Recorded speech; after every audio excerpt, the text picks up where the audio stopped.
Good morning. Welcome to Elizabeth, Sharon Ann Bible Study. I'm seeing now that I see me on there, I see some misplaced hairs. I won't worry about that. February 22nd today. Thank you for joining us. It's a nice, cold, blustery day here in Blanchard, Oklahoma, and I've got a few errands to run, so I've got everything on that I can think of that I'm going to need to be out and about. So good morning. Good morning, Vicki. There's a name I haven't seen before. If you're put where you're from. If any of you are just joining that you're new to this, or you just kind of clicked on, just let us know where you're from. That's always fun. Good morning, Montana. Oh man, I tell you what, we've got some more great reading today.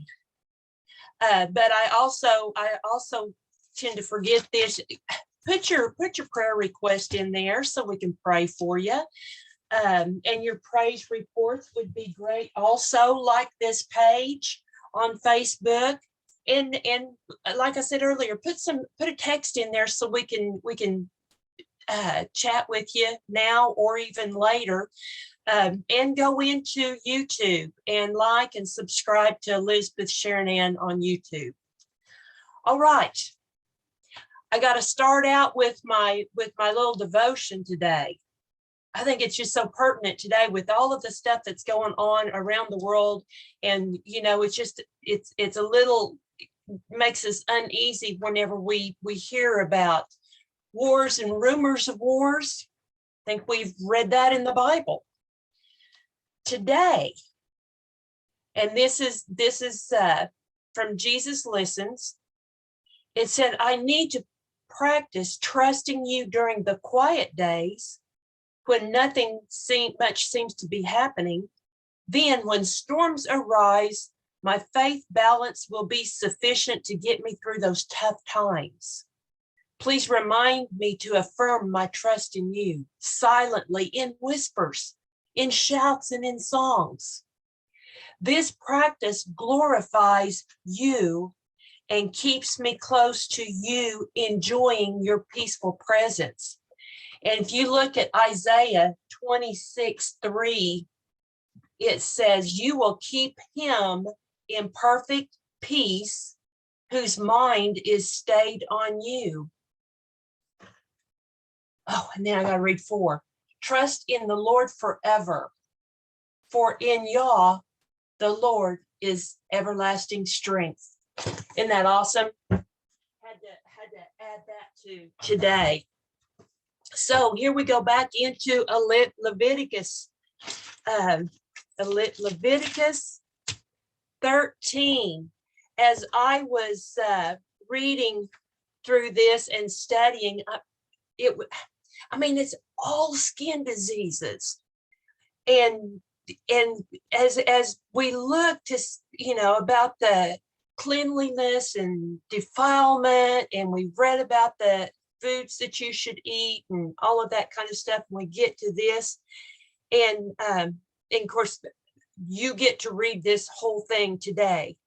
But yeah, I really kind of thought of it as COVIDicus today.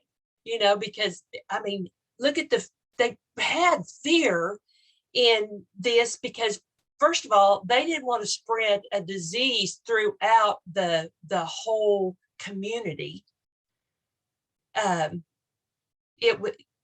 So they tried to look at it as soon as they could.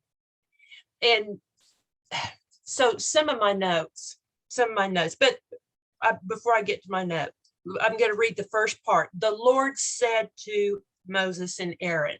See, he's talking to them throughout this whole thing, just as he was, because God likes details. He is into the details in every part of your life, like he was then. We think of a little bump on your skin or something, well, he'll go away. But God is into these details. So these judgments were made with the idea of protecting the community from an outbreak or a disease, an outbreak of a disease, I should say. It could have, besides leprosy, the leprosy was the concern because, once you had that, that was like a death sentence, physically and socially. But there was other diseases that they could have had, even things as severe as smallpox, measles, scarlet fever. And that might start with a skin irritation, but there was also other things that they had to look at. Like what if somebody had ringworms, some kind of itchy spot on their skin, an ingrown hair could have had it. They had somebody, needed the priest to look at all of this stuff, because and this is where we go from the spiritual or this physical sense of this to the spiritual. Just like a little bit of sin is like the yeast, it just goes through everything. So I went back to look to see what was God saying in this. In Numbers 5:1-5, to the end of that, he says, they may not defile their camps in the midst of which I dwell. So see, God wanted them to be clean. He didn't want anything clean where he lives. So this is like the unsaved, the spiritually unclean. They remain banished outside of the kingdom, separated from spiritual Israel, just as the physically and ceremonially unclean were banished from physical Israel. Does that make sense? And as I thought about that, sin starts so little in our life. It's just like, nothing. It could be that little bit of envy, and then we want more because I see what Ann's got or Nancy's got, and oh man, I don't need it, but I want it. See, there's a difference between want and need and greed. It's it just gets your mind going in the wrong direction. So for this, I really had been thinking about all of this last night as I was going to sleep, on what does just that little patch of worry look like in your life? What if you had some itchiness that was a little bit of bitterness that just kept that going? What about anger, lies, discord? See, all of that is just those little things, just like these sores on somebody's arm or leg or whatever, that just grows and grows and grows. Because see, leprosy is kind of, in a sense, like sin. It begins as nothing. It's painless in its first stages. We never had it before, so I'm just reading about it. It's it's painless. It grows slowly. Now, possibly it becomes painful, but it often remits for a while, then it returns. It numbs the senses. It causes decay and deformity. It gives a person a repulsive appearance. See how you can relate that to sin? Because you know what? Once you have did whatever it is, let's say that you're that teenager and you want to try some kind of a medicinal drug. I'm calling it that. Point of that's numbing the senses, but then all of us, after you've done it, then it's not any big deal, and then you do it some more, And then eventually, whatever that sin is, it does become a big deal. All of that in the spiritual sense will keep you away from the kingdom of God. Okay, so in verse 45 of Leviticus 13, it says, those who suffered from a serious skin disease must tear their clothing and leave their hair uncombed. They must cover their mouth and call out, unclean, unclean. Could you just imagine for us in the spiritual sense to call out your sin out loud to everybody so they would be aware of you? You kill, you gossip, you hate, whatever it is, you have to call that out. They called out unclean. As long as a serious disease lasts, they will be ceremonially unclean. See, as long as I have got this leprosy in my heart, I'm spiritually unclean. It says they must live in isolation in their place outside of the camp. We want to be as close to God as we can get. And with that, that's where we repent and let go of those things that we have been holding in our heart. Once that leprosy diagnosis was confirmed, everything changed for the leper. They lived in a continual, perpetual state of mourning, public disgrace, isolation. Jewish custom said that you can't even greet a leper, and you had to stay 6 feet away from the leper. Don't you know that during this last couple of years, places that you go, if you had to go shop, if you had to go stand in line, you looked down at the floor and it was taped off that you had to stay 6 feet away. You had the masks that, you know, we all have wore, maybe still wear, covers this up. So you really don't have any communication with somebody. And it just made me think of all of this. But Jesus loved lepers. He touched them. He healed them. He made them clean.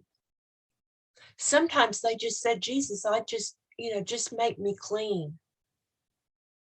And with that touch, they were clean.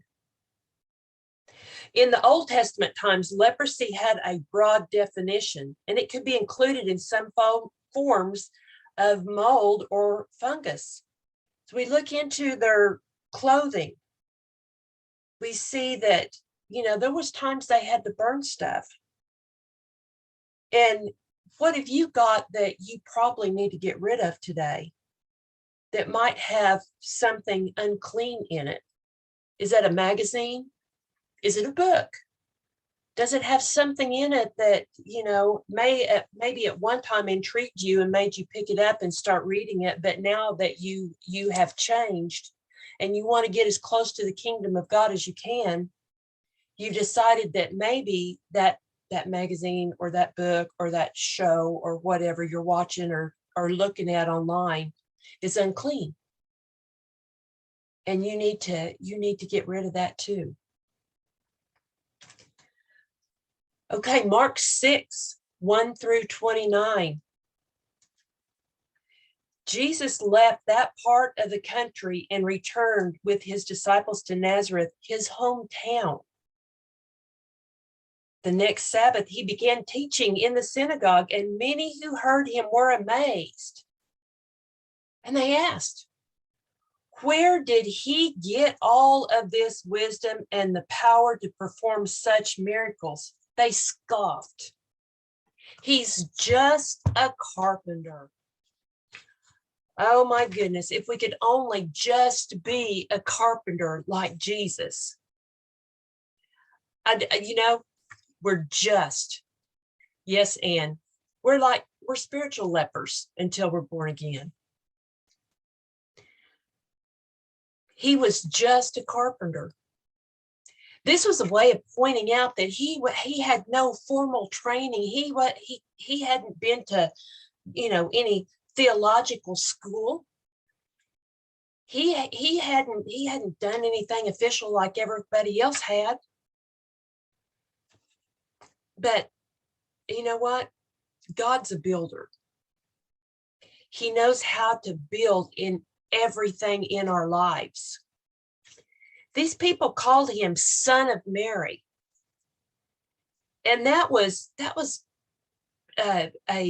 not a compliment in those days. It was contrary to the Jewish usage, because they would say son of Joseph. They didn't use the woman in naming who this person was, unless if they were insulting them. But you know what? These old neighbors knew little enough about him to think they knew everything about him. He's just a carpenter. And the brother of James, Joseph, Judas, and Simon, and his sisters live right here among us. See, Jesus had sisters.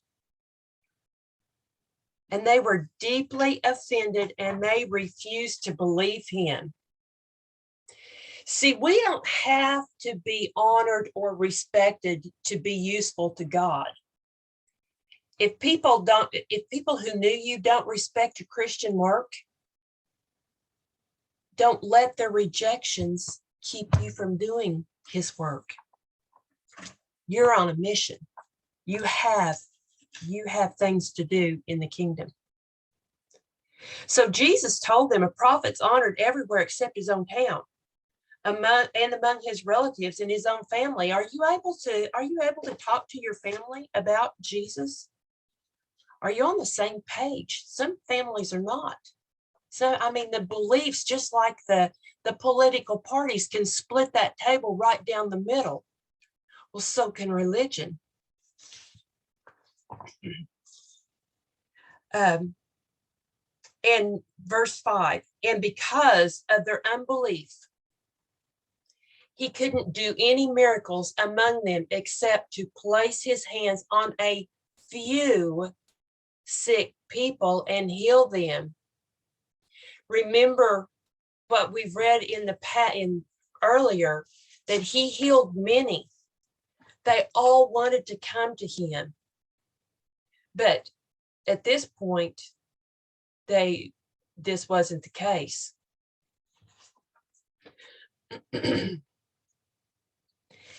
Jesus went on from village to village teaching the people. And it also says, and I highlighted this, and he was amazed at their unbelief. See, God can work with no belief, but not unbelief. Verse 7, and he called his 12 disciples together and began sending them out 2 by 2, giving them the authority to cast out evil spirits. And he told them to take nothing on their journey except a walking stick, no food, no traveler's bag, no money. He allowed them to wear sandals, but not to take a change of clothes. See, this made them dependent on him every day. Wherever you go, stay in the same house until you leave. But if they refuse you, shake the dust from your feet and leave, to show that you have abandoned these people. I want to go to the King James version for this particular passage, because there's in verse 11, it continues to say, assuredly, I say to you, it will be more tolerable for Sodom and Gomorrah in the day of judgment than for that city. So to the Jews, dust symbolized cursing. So the Jews would often shake off the dust from their feet when they left a Gentile region as a way of cleansing themselves from pagan influence, as a testimonial against the Gentiles. Whenever and wherever the gospel is preached, both salvation and judgment follow, depending on people's responses. Jesus wanted his disciples to be prepared for both things that might happen. So, as we go on, get to in verse 14, Herod, the king, soon heard about Jesus. And we get to hear the story about Herod's daughter, a stepdaughter, dancing before him. But let's talk just a second about Herod real quick. Let me see what my time is. Herod and Herodias. Now this gets twisted. And this is from in my Bible I'm looking at. I've got several Bibles I'm looking at here right now. But Herod committed several sins in marrying Herodias. First, at the time he was already married to the daughter of King Herodias IV, so he had to divorce her. Second, Herodias was the daughter of this other guy, son of Herod the Great, which made her his niece, a forbidden union. Third, Herodias married Philip, Herod's brother, and in order to marry Herod, she had to divorce Philip. Thus, John repeatedly rebuked him, something which Herod tolerated because he liked to listen to John. But John's lawful condemnation of the marriage infuriated Herodias and ultimately led to his execution. Twisted. You look at all of the relationships there, everything that was busted apart and pulled together and wrong. Intermarriage of the family. So at Herod's birthday party, Herodias's chance came, and his daughter, also named Herodias, performed the dance that was probably, erotic and just repulsive. And he told her, after that dance, I will give you every half of my kingdom. Whatever you want, just ask for it. So as a ruler under Roman authority, he had no kingdom to give. The offer of half the kingdom was Herod's way to say that he would give her almost anything that she wanted. So Herod's confusion on all of this came from his own guilty conscience. See, whenever she went and asked her mom, what should I ask for? Well, she probably was totally surprised when mom said the head of John the Baptist. That's probably, she probably wanted her own horse or, another dress or something. Well, so here's John the Baptist. I want him on a tray. And so what could he do? He made this vow in front of everybody, an oath, and he regretted it. He was in such regret that he was sick. And so he immediately sent an executioner to the prison to cut off John the Baptist's head and bring it to him. He was afraid to go back and embarrass himself in front of everybody. And I think what a shame. For him, John had pointed out so many things that he needed to change. John was trying to help him. Herod was intrigued, but he couldn't. It's really hard to see clearly who Jesus is when we are in sin and rebellion, because just like the the leprosy and how that just goes everywhere. It doesn't hurt at first, and it spreads, and then all of a sudden it's overtaken you. It's sin. It doesn't, it's really kind of fun and intriguing at first, and then whenever the enemy gets you just completely wrapped up, that's when he starts telling you how bad you are. He invites you to sin, and then he condemns you. But you know what? It's kind of like today. People have different ideas on who Jesus is. And the only way that you find out is to read this. Psalms 39, 1 through 13. This is really a good one. I said to myself, I will watch what I do and not sin in what I say. I will hold my tongue when the ungodly are around me. This might be a good prayer for you to say this morning.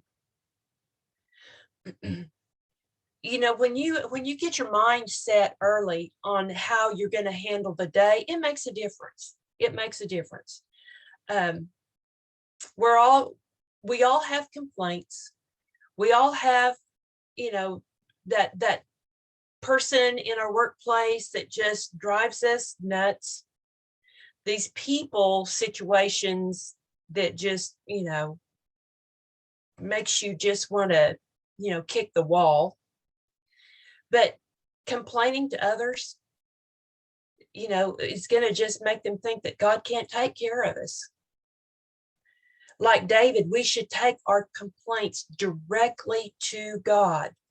Don't talk to everybody else about what somebody else is doing. That doesn't help you get through it. And yes, Ann says, be careful of our words. It matters. It makes a difference. You can't, once you speak, it's just like busting that feather pillow out in an Oklahoma windy day. Those feathers fly everywhere and you can't get them all back. In verse 4, he says, Lord, remind me how brief my time on earth will be. Remind me that my days are numbered and how fleeting my life is. So I made a note at the side of that. If you knew the number of your days, what would today look like? Would you change anything? Would you reorganize your to-do list? Would you make amends with somebody? Would you tell somebody about Jesus today? Life is short. Don't neglect what's really important today.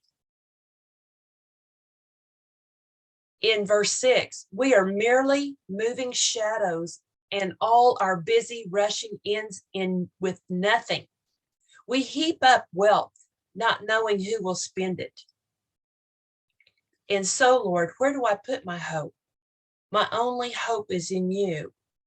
With that wealth that you're building up, maybe you go to a school and you buy or pay for school lunches that some kids aren't able to pay for. They don't get that hot meal because they can't afford to buy their lunches, and therefore they have peanut butter and jelly sandwiches. I like those. But when everybody else is having a hot meal, man, that breaks my heart that they can't have that. See, David realized that amassing riches and busily accomplishing worldly tasks would make no difference in eternity. What you are today in your heart is what matters.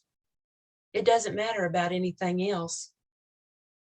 Hear my prayer, O Lord. Listen to my cries for help. Don't ignore my tears, for I am your guest, a traveler passing through, as my ancestors were before me. And then I'm going to drop on down to Proverbs 10:10. People who wink at wrong cause trouble, but a bold reproof promotes peace. See, this is a reminder about standing up against an injustice. If you don't stand up against it, you condone it. If it's not in your area to change, to fix it, then pray about it. There's so many things that I see that's going on around the world that is not in my area to physically do anything about. And that would be because, I've prayed about it also, and God has either directed me to go or directed me to stay on my knees. And that's what we need to do. We need to be praying and loving on people. And so today, folks, that's all I've got. And enjoy your day. Remember to love one another and dream big today, because we don't know if we're going to be back tomorrow. Remember, our lives is only a width of my hand. My entire lifetime is just a moment. So I will see you tomorrow. Elizabeth and I will share the reading in the morning. I love you, and I will see you soon. Bye-bye.